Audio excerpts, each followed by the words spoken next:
This is one of the craziest things that has ever happened to me, and it changed my life. Hi Redditors, my name is Lane77 and I am divorced with no children. I would not be saying my age either. I actually managed to ruin not only my marriage, but also my family and social life too. It was just this night that everything started going downhill. My car was gone, like disappeared into thin air from what I could tell. I did not see my car where I had left it and I was shocked. I had to make some calls to ask what happened after the party. It was just the night before, so I doubt that something had happened to a car that was parked in a secure compound. And then I quickly remembered something and checked my purse, only to find that the key was no longer in it, but I did not remember losing it since I never pulled them out the previous night. I was panicking and I knew I would be in serious trouble if Zane, my husband, was going to find out that I had lost the car he had gifted me after our wedding. But I also did not want to lie, so I decided to call him and tell him. He was pretty understanding, so he would not fault me too much if I told him rather than him finding out about it himself. So I rang him up, trying and failing to hide the panic in my voice as I spoke to him, and told him that I could not find the car where I had left it the previous night, and he only chuckled on the other side of the line. I got confused and asked him why he was laughing, to which he responded that he had left home earlier so he could get the car taken to a mechanic for some maintenance, and I could not help the sigh of relief that exited in my body, which only made Zane laugh some more.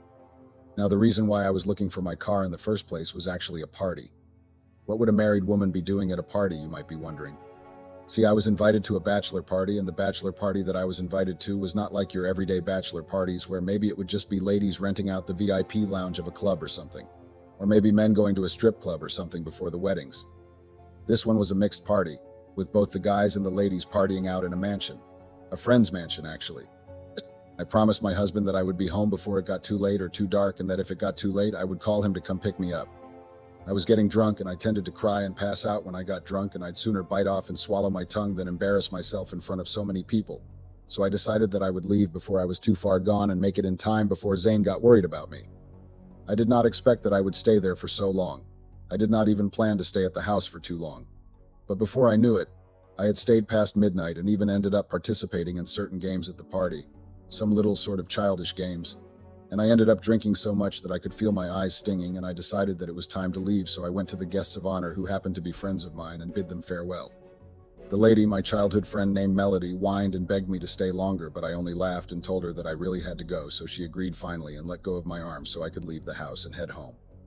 I told my friend that the plan was to call Zane to come pick me up, so I would need to go outside to make the call. I had been calling Zane for a while and he was not picking up. I was more or less panicking, but I knew that I could not drive home anymore, so I would have to take a cab or maybe call a designated driver. But the designated driver might just get me kidnapped, or so my paranoid self thought, so I decided that I would take a cab home for the night. I took a cab and I was dropped off close to my driveway. I staggered my way to the door and struggled to get the door open with my keys, but while the keys fit in the keyhole, it simply would not budge, so I decided to poke around at the side of the door to find the doorbell. I did just that and I rang the doorbell, pressing constantly because my drunk self thought it was fun to push on the button. A very pissed, and I don't know how to describe the other emotion on his face, came out to open the door. I found myself trying to force myself to sober up. I mean, it was a funny sight to take in with me, so drunk and trying to straighten up in the heels that I had walked out of the house in because I saw my husband's face. He simply raised a brow and crossed his arms over his chest before leaning against the doorframe to observe me more. I was squirming under his critical gaze as we had a staring contest. A staring contest which I quickly lost because I could not keep staring into his cold eyes. Finally, it was a sigh, a very angry sigh from Zane that broke the silence, and his words made me stumble backwards. Zane told me to go back to where I was coming from, and my eyes went wide and I shook my head rapidly and I asked him what he meant. Zane only let out a dry laugh and told me he was teasing me and that I should get my drunk self inside before I embarrassed him more. I was scared, but the smile Zane gave me made me relax. He even extended an arm for me to take as he helped me into the house so I would not fall on my face on the way to the stairs, helping me climb one step at a time and holding my waist to steady me on my feet till we were in our room, and I almost fell on my face because my knees buckled in relief, and Zane laughed at me before going down on one knee to help me out of my heels as I sat on the floor. I thanked him, feeling embarrassed and shyly looking off to the side while he worked and rubbed on my ankles too. He ran a bath for me and told me to go in while he made the bed so we could go to bed. I was so damn tired that I did not notice any other thing that my husband did after he returned from the bathroom and asked me to go in. I didn't even notice that he had picked up the clothes I had removed on the room floor, and the shoes too. I only remember my head hitting soft pillows, and then I was off in a dreamless void of sleep. I woke up pretty late the next morning, but I did not bother with it since it was a Saturday, and I could always just decide to sleep in some more, but I knew I could not. and I got up quickly with a massive hangover that threatened to rip my skull apart. I struggled to get out of the bed and down the water and aspirin that Zane had no doubt left for me on the bedside drawer, and then I hopped in the bathroom to finish my morning routine and leave the house. I needed to go get my car where I had left it, at my friend's place. I could not find my husband when I woke up, just a small sticky note on the kitchen counter with a plate with 2 sandwiches on it. The note read that his father had sent for him, so he had to leave early to attend to the man, and I only nodded as I put the note inside the drawers that I often left all his little notes before digging into my breakfast. It was steadily approaching 2 weeks, and I had yet to see my car, and Zane was not telling me anything anymore. Not about the car, and not about the car shop he had taken the car to. I had no idea, so I was stuck either having him drive me to work or just taking a cab if Zane was either not around or too busy to take me to work. Of course, I had been asking Zane about my car and when I would be getting it back, but Zane always gave me vague answers like later, or he would call the mechanics or call the shop to ask about the car and the progress of the servicing. And knowing Zane and his temper sometimes when I nagged too much, I made sure to swallow all unnecessary comments and stop asking about the car. I felt that he would give me a definite answer when he was ready to talk to me. Zane stopped eating my food a week later after the last time I had asked him about my car and decided to let the matter rest. He would always say that he was not hungry or that he was not in the mood to eat what I had prepared for us, so I would end up eating dinner and breakfast alone every day. I did not know if he was sick or something else was wrong with him, since I did not see or notice any tells that he was sick, and he did not look wrung out like he did when he was feeling burnt out. He was just unnaturally cold to me. I was perplexed and I did not know what to do, so I called his older sister. She had picked up the phone asking who was on the line, and I had frozen up. Zane's sister was someone I talked to a lot, so she would definitely have my number, but here she was, on the other end of the line, asking who it was that she was talking to. I quickly gathered my thoughts and told her that I was the one calling. I called my name, saying it was me talking, and the woman's voice turned cold as she demanded to know the reason I was calling her. She was rude and harsh about it, and I could feel my temper rising, but I stamped it down, reminding myself that my sister-in-law was far older than I was, so I kept my voice calm and respectful. I told her that her brother was not eating at home anymore and that I was worried about him. She asked if it was her business to know about her brother's dealings and why I would be calling her to ask her such things. I replied saying that I was just scared for him and I wanted to confirm if maybe he had said something to her about what was wrong with me. My sister-in-law suddenly turned hostile and asked if it was my business what he might have told his family members in private and why I would want to concern myself with whatever it was that he was doing in his free time. I had never heard my sister-in-law so harsh with me before. She was literally yelling on the phone. I quickly apologized profusely, tears welling in my eyes, and she replied that I would have nothing to be sorry about if I learned to mind my business, and that I should endeavor to avoid calling her for useless matters again, and she promptly hung up, the receiver slamming down harshly as she put it down and the line went dead. It continued like that. Zane did not really have time for me anymore, and just like he started to avoid having dinner with me, it evolved into Zane straight up rejecting my cooking on the grounds that it was not what he wanted to eat at that moment. The dishwasher started to fill up with more pots and pans than what was normal in 24 hours, and the fridge had more leftovers all in plastic containers that now had labels on them. Some were labeled Zane, and I was asked no to tamper with them. Zane and I slept in one bed, but it did not feel intimate as before anymore. It was like a wide space had formed between us, and Zane had no intention of making a move for either of us to cross to either side and meet each other. It was like Zane was comfortable with all of it and even encouraged it. It was during a girls' night out with my friends, Melody, Tasha, and 2 others, that I finally broke down after a few rounds of shots and other drinks. I was crying when I began to complain about what had been going on with Zane and I, my head on the shoulder of Melody's while I cried. Melody, of course, comforted me, rubbing my back and shushing me with soothing encouragement and teasing me alike just to get me to relax, to calm down. My other friends followed suit and joined Melody in trying to comfort me, but from the corner of my eye I saw Tasha roll her eyes, and this was followed by her clicking her tongue, and she proceeded to ask me if I was that much of a child to come crying over a simple matter such as a man ignoring me. I looked at her and angrily retorted that the man in question was my legally wedded husband. Tasha rolled her eyes again at anger.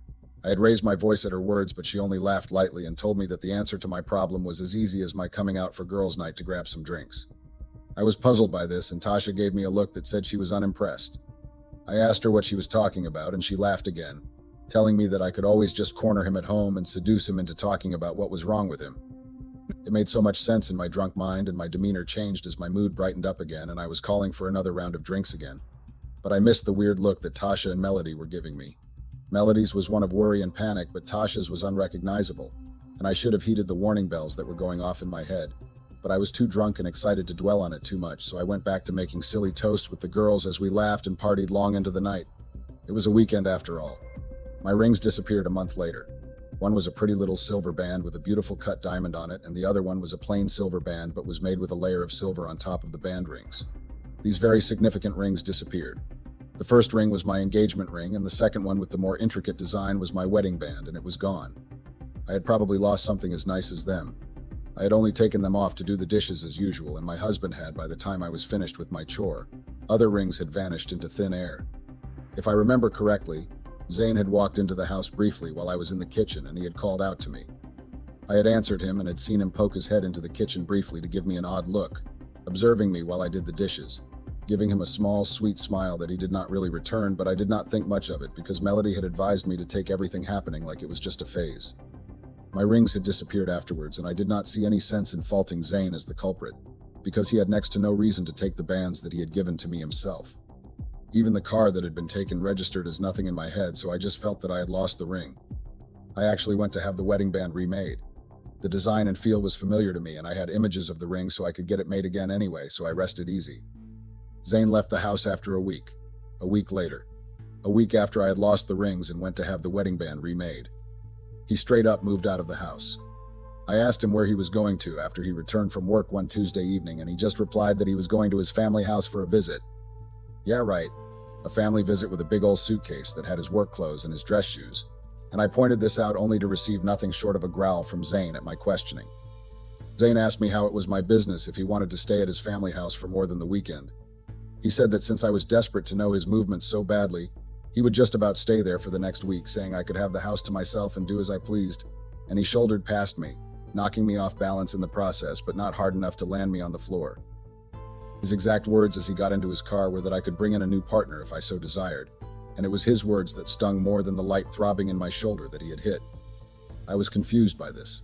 I did not understand how he would say such a thing to me, and I wanted to run out after him and demand answers, but knowing how Zane was, I would not get an answer but would rather get on his bad side.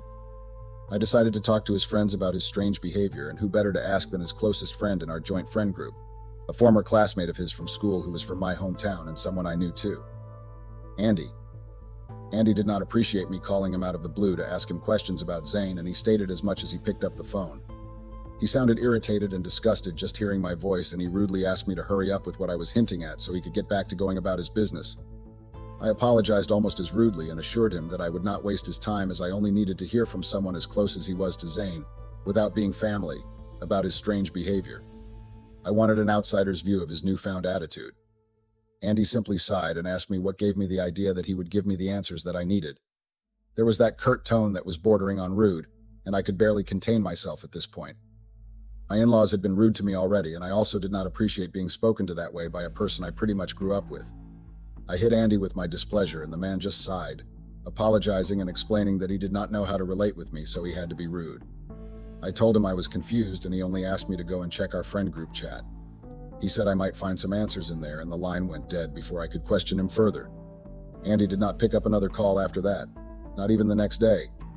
I had not been active in the group chat for a while, so I did not even understand what Andy had been getting at, but it still irritated me that I needed to check a group chat to know what was wrong with my husband rather than him telling me by himself, even while we shared a bed, up until the point that he was quite literally running away from me at this point. I got on the group chat again, and so many messages began to pop up, so quickly that I was not able to keep up, but one pointed message from Tasha tagging my profile with words shameful caught my eye just as quickly as it slid past and other messages rolled in. Suddenly a video was tagged in the chat and passed quickly, the video that I had missed earlier, so I quickly marked the message with the video tag for later, while the sea of messages continued to grow until it ended up with me being straight up booted from the group, like removed from the group. I could not reply to any of the messages anymore. I could tell from the date that I was removed from the group chat around a week ago, and since I did not open the group for so long, I could still see messages. I was shocked by this, but I decided I would ask questions about that later since I had something more important to deal with, so I decided I would just scroll through all the messages from before I was removed from the group. The messages were around 2 months old. The timeline coincided with the time Zane started to act weird at home. I was still scrolling through and reading some frankly disturbing messages that all hinted at me being an evil woman, and some messages shunning Melody for trying to defend me, threatening to kick her out of the group if she continued to defend me, so Melody went silent while the others continued to send messages. And then I saw a message from Zane saying that it would be better to talk when the subject of the matter, the root of the problem, was removed from the group first. The messages there contained detailed plans for Zane to leave the country and maybe find new pastures, and these sort of confusing messages continued until I was removed from the group.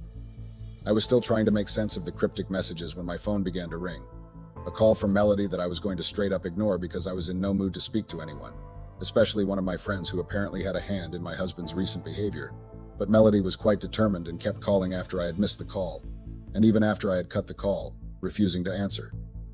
I decided to just humor her determination because, after all, I could always go back to what I was doing after the call. My friend Melody sounded frantic on the phone as I picked up the call.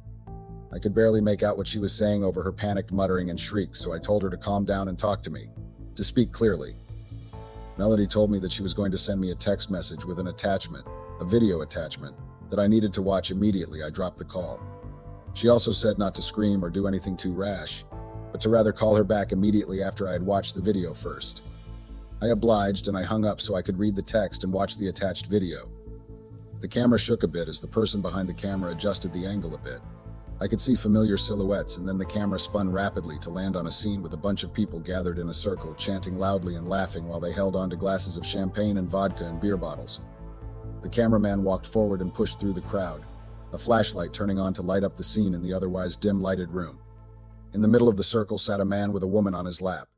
The woman on his lap, with her arms around his neck, was wearing a top familiar baby blue, flared ankle-length gown with a slit up to mid-thigh, and familiar sparkly block-heeled strappy heels.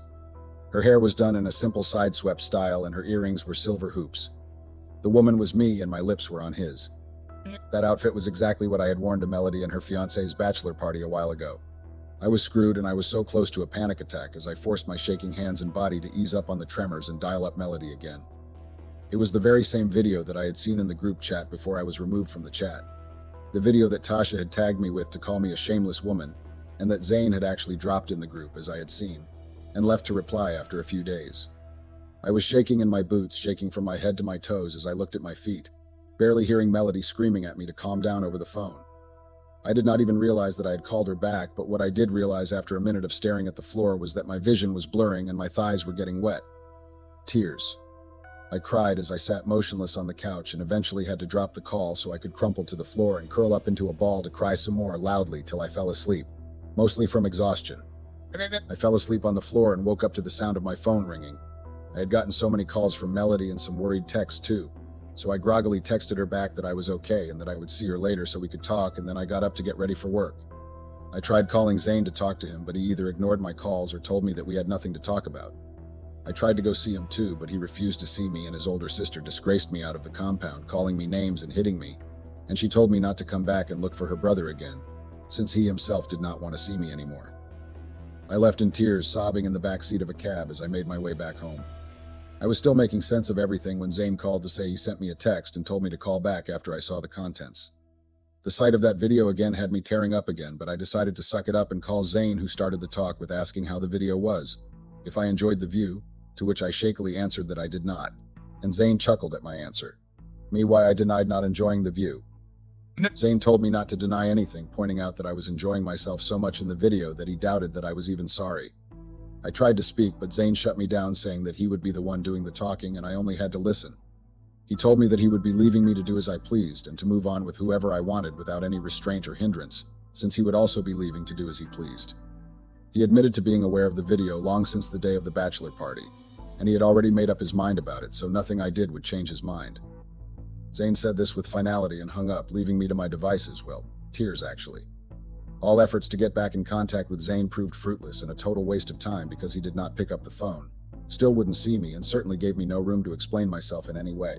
So I was stuck waiting for when Zane would deem me worthy of his presence and agree to speak with me. It was a month later that I saw Zane again, and it was in my office that we met. He had come to my office holding onto a decent-sized brown envelope that he said was for me. He slammed a brown envelope on my desk and asked me to quickly sign the papers inside. I had seen this coming, but I did not expect it to be so soon. The papers inside the envelope were definitely divorce papers. I had tried begging and trying to explain myself after we had the fight about that god-awful video, but he did not listen to me and said he was going to go ahead with the divorce since he was not sure that I would not get involved in a bigger issue or scandal than the one at the party. Zane was already a free man in his books, since he did not look at me anymore, did not treat me like a wife anymore, and we were just housemates at this point. He was just waiting to finish processing the divorce papers so we could both sign and dissolve the marriage completely. I mean, it's not like he was the one swapping saliva with a stranger and frankly enjoying every minute of it. I was practically humping the man in the video, and I had been trying to explain to Zane that I was too drunk to understand what had happened, but of course Zane did not pay any mind to what I was saying. He was done with me, and I had no other option left than to pack up my bags. I had begged Zane to give me a little time to get myself in order, and then I would sign the papers without any complaint of any kind, and Zane had rolled his eyes at me, scoffing at my request but obliging nonetheless, waving me off as he left my office. He had actually been quite civil about the matter, but I knew very well that it was all only because he did not wish to have any embarrassing moment or disgrace of any kind attached to his person, so he had come to the office quietly and had not yelled at me as he demanded I sign the papers. He was angry. He was beyond angry, even. I looked at the documents again as I left my office, heading home. Well, not really home since it lacked the usual warmth, and Zane was currently crashing at his sister's place. I had taken to living there for the past 3 months since I had confronted him, and we had talked about that godforsaken video, and he lashed out, pulling me to our former, thank the heavens, soundproofed shared bedroom where he proceeded to berate me and call me names from whore to using some other expletives to describe me, and saying that a cheater had no right to question him who had been so faithful to me since before we were even married. His words had frankly hit me where it hurt and had left me completely speechless before him. Zane had always been a master at hiding his emotions and reactions so well that he only let you see what you wanted to see. I knew him that well. But I did not know him well enough, apparently, because as soon as those papers were in his hands, he immediately ordered me out of the house. I was taken aback. Zane explained that everything that had happened had been leading up to that very moment. The moment when I would leave his house and I could feel my eyes and cheeks getting wet. I was crying. Zane merely rolled his eyes and asked if witches cried in any other situation other than the bedroom, and I choked on a sob as I asked him what he meant, and another voice from upstairs. A labored voice answered for Zane from upstairs. It was Zane's older sister wheeling a fairly large suitcase down the stairs, panting in exhaustion before finally giving up and throwing the box down the stairs in anger. Zane laughed at his sister when she panted out that she did not know how a woman that was not serious about marriage could own so many belongings in the house of a man she had no intention of staying with. The siblings laughed together at their own joke at my expense while I just looked on dumbfounded as they played with my misery, and while I did not want to give them the satisfaction of seeing me break, I could not really help it. I broke down there and then and cried like a child while the siblings scoffed and called my tears of anguish crocodile and walked past me. Zane stopped in his tracks and told me to ensure that I leave the house soonest, by evening or right away if I could even. He added that I should leave the other clothes in the wardrobe, that is, other than the clothes in the suitcase that his sister had dragged downstairs.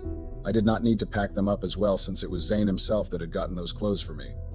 Zane looked at me with disgust and told me that he would rather burn them than let me take them with me since I would not be taking the rings in the car too. I turned sharply at this and found Zane staring at me with a sad expression before he rolled his eyes and walked out of the house to meet his sister who was waiting for him in the car. Zane had been the reason why the rings were gone. I did not lose them, and the car was not at an auto shop for repairs or maintenance. Zane had taken everything that he had ever given me in the marriage. That was how Zane decided to punish me for my actions. My tears wouldn't stop flowing, and I could not stop myself from crumpling the brown envelope in my hands as I kicked my legs out and sat on the floor, pulling at my hair like a desolate woman in mourning. Yeah, I was definitely in mourning. I was beyond devastated. Update. I figured out the video was shot by the chief bridesmaid of my friend, the friend who had thrown the bachelor party I had attended that started all the drama. Tasha, the chief bridesmaid, was the culprit, and it was obvious because the angle of the video was where she had been seated. Tasha had her eye on Zane for so long, and the party was the perfect excuse to drive a wedge between Zane and I. Tasha planned to end my marriage so she could waltz in after making me look like a loose whore and painting herself as an absolute angel. My friend Melody had told me that it was the Tasha in question that had suggested the drunken game of truth or dare, and she was the one who I had trusted to the point of downing whatever shot Tasha brought to me. I let her pour me shot after shot until I was more than a half drunk, and she encouraged me to play the game. Melody told me that she had gone upstairs with her husband to be earlier. If not, she would have stopped Tasha herself. Tasha had been the one to anonymously send the video to my husband, and since she was a damn colleague at Zane's workplace, she had been trying to make advances at him again since the video had been sent. Melody had confronted Tasha, and she had confessed to doing all of it, and she woefully lamented that Zane had known that she wanted him, and had still rejected her despite divorcing me. Tasha had looked me dead in the eye and said that if it were in a different setting, she would have paid to have men sleep with, and it would all be taped so it would look like an affair, and my husband would have done more than divorce me. I was shocked to hear that from a person I called my friend, and it made me reevaluate how I made friends. And while it was a relief to find out that I had in fact been set up, It still did not change anything because I was still at fault, not only in Zane's books but also in mine, because no amount of intoxication would excuse my kissing another man and letting him grope me in a party filled with, although equally drunk and carefree, friends and acquaintances as a married woman that I was. And while I did enjoy the kiss, I did not want it to lead to my marriage being ruined. Zane did not listen to